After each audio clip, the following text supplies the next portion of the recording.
ज्ञान सागर में पुनः आपका हार्दिक स्वागत है। आज की चर्चा का विषय है चाणक्य नीति के कुछ सूत्र। नंबर 1, दुष्ट पत्नी, शठ मित्र, प्रत्युत्तर करने वाले सेवक तथा सर्प युक्त घर में वास निस्संदेह मृत्यु तुल्य होता है। 2, धनी, वेदविद, राजा, नदी और 5वें वैद्य, ये जहां न हो वहां पर एक दिन भी रहने लायक नहीं है। 3, नदियों, शस्त्रधारियों, नाखून तथा सींग वाले प्राणियों, स्त्रियों और राजकुलों में विश्वास नहीं करना चाहिए। 4, वे माता और पिता वैरी हैं जिन्होंने बालक को सम्यक शिक्षा नहीं दी। सम्यक शिक्षा के अभाव में मनुष्य सभा के बीच उसी प्रकार शोभित नहीं होता जिस प्रकार हंसों के बीच बगुला। 5, अति रूप के कारण सीता, अति गर्व के कारण रावण तथा अति दान के कारण बलि विपत्ति में पड़े।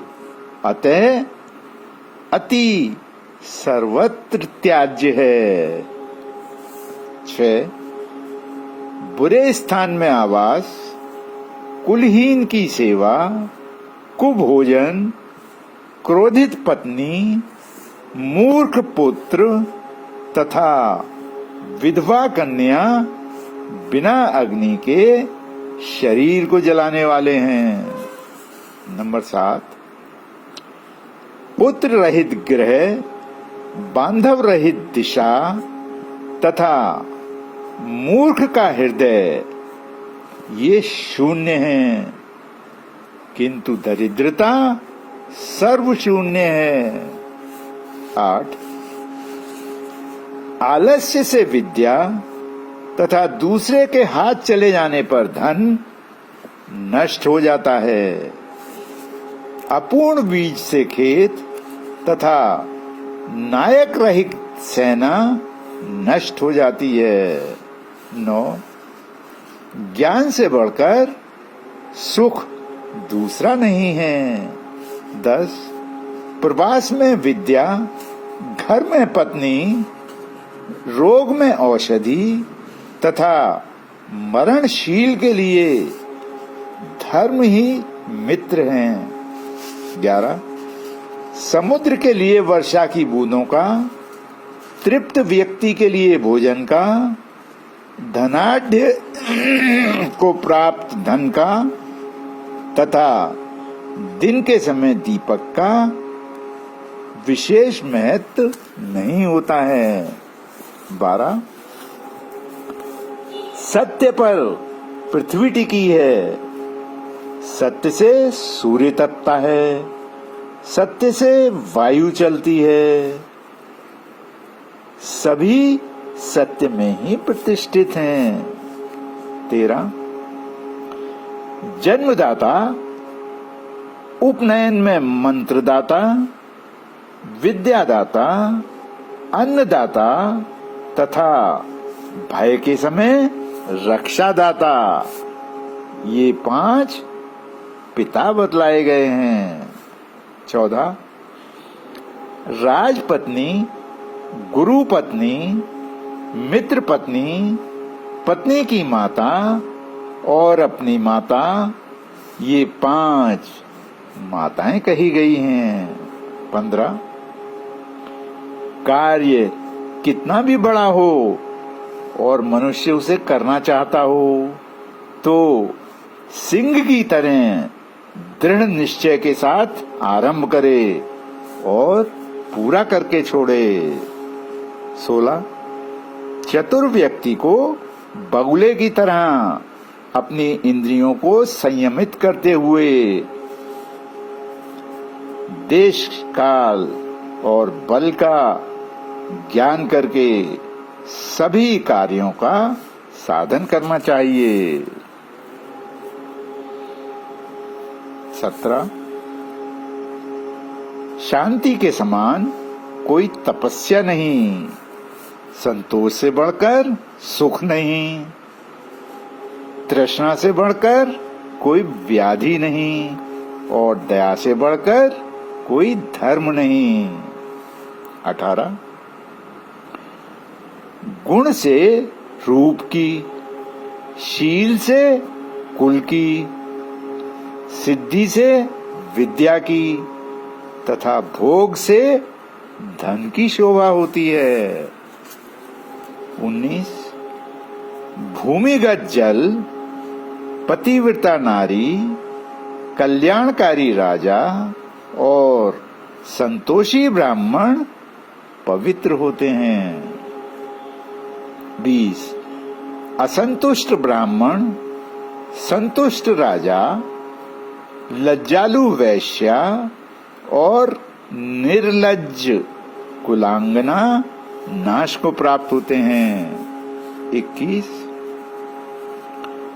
सर्प, राजा, सिंह, बिच्छू, बालक, कुत्ता और मूर्ख, ये 7 अगर सोए हों तो उन्हें जगाना नहीं चाहिए। 22 लोभियों के लिए याचक, मूर्खों के लिए ज्ञानदाता, व्यभिचारिणी स्त्री के लिए पति तथा चोरों के लिए चंद्रमा शत्रु समान लगते हैं। 23 बाघों और हाथियों से भरे वन में वृक्षों के नीचे पत्तों और फलों द्वारा या केवल जल पीकर निर्वाह करना, घास पात की शैया पर विश्राम तथा फटे पुराने चीथड़े लपेटकर रह लेना अच्छा है, किंतु बंधुओं के बीच धनहीन होकर रहना अच्छा नहीं है। 24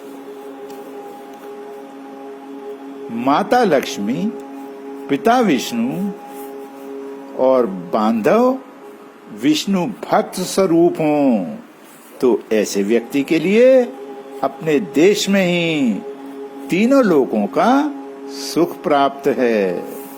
25 बीती बात के लिए शोक तथा भविष्य के लिए निरर्थक चिंता नहीं करनी चाहिए। पंडित लोग वर्तमान के लिए ही प्रयत्नशील रहते हैं। 26 जिसे न पहले किसी ने बनाया, न देखा और न सुना, ऐसे स्वर्ण मृग के लिए राम जैसे पुरुषोत्तम के मन में तृष्णा जाग गई और इससे यही सिद्ध होता है कि विनाश काल में बुद्धि विपरीत हो जाती है। 27 अन्न और जल के समान दान, द्वादशी के समान तिथि, गायत्री के समान मंत्र तथा माता से बढ़कर देवता कोई नहीं है।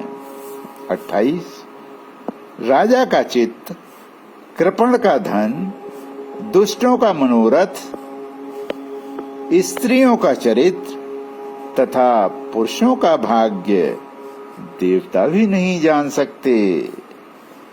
मनुष्यों की तो बात ही क्या है। 29 जिस प्रकार आग से जलता हुआ एक सूखा वृक्ष अपने साथ सारे वन को जला देता है, उसी प्रकार एक कुपुत्र सारे कुल के संताप और विनाश का कारण होता है। 30 जिस प्रकार चंद्रमा से रात की शोभा होती है, उसी प्रकार एक ही सुशील एवं विद्वान पुत्र से सारा कुल आह्लादित हो जाता है। 31, जो सामने तो मीठी मीठी बातें करे और पीछे पीछे काम बिगाड़े, उसको उस घड़े की भांति त्याग देना चाहिए जिसके मुख पर तो दूध लगा हो किंतु भीतर विष भरा हो। 32, उत्सव, व्यसन, दुर्भिक्ष, राष्ट्र विप्लव, राजद्वार तथा शमशान में जो साथ दे वही सच्चा मित्र है। 33, जिस प्रकार घिसने, काटने, तपाने और पीटने, इन 4 उपायों से सोने की परीक्षा होती है, उसी प्रकार त्याग, शील, गुण और कर्म, इन 4 से मनुष्य की परीक्षा होती है। अब मैं अपनी वाणी को विराम देता हूँ। ईश्वर सबका कल्याण करे। धन्यवाद।